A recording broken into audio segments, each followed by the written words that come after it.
Oh, well, that great weather we enjoyed earlier went away for the Saratoga Rowing Association during the first day of the Saratoga Invitational. They had to move as fast on the water as they do on their feet today.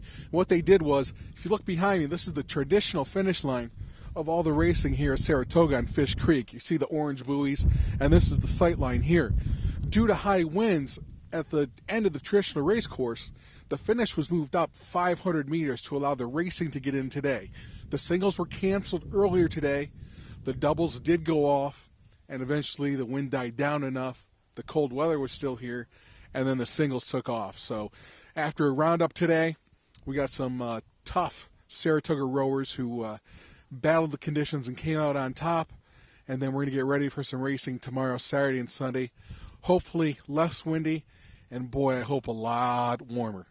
What we did do is shorten the race by 500 meters. The last 500 meters of the race was pretty choppy.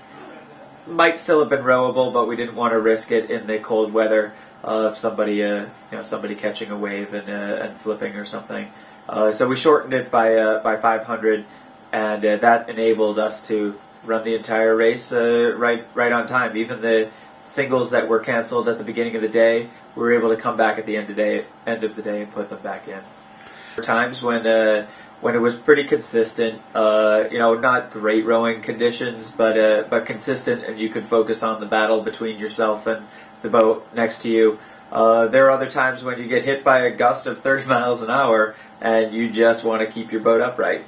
So I would say between that and then the rowers' comfortableness in those boats, somebody who's been rowing in a single for a long time certainly is thinking less about survival and more about racing than somebody who's their fourth or fifth time in the single. They'll be just trying to survive the conditions. It's a little disappointing, but I think it's better that we get this today. With generally the small boats are not as big a deal as some of the bigger boats. Tomorrow, especially for for the guys running the races, they're worried about getting all the big boats with all the rowers on. And I think it's probably good. I mean, we have the fewest races today, and usually the least important in terms of points and coordination. So it's probably a better thing, but it's never fun. You guys have an advantage because you row on Fish Creek and you've rowed on Fish Creek in every imaginable condition. Do you have an advantage of getting through today? Not only winning, but getting through it? I don't know. Everywhere you can row in the wind. But I mean, we do have an advantage by rowing on a creek. We know where the wind picks up and where it doesn't.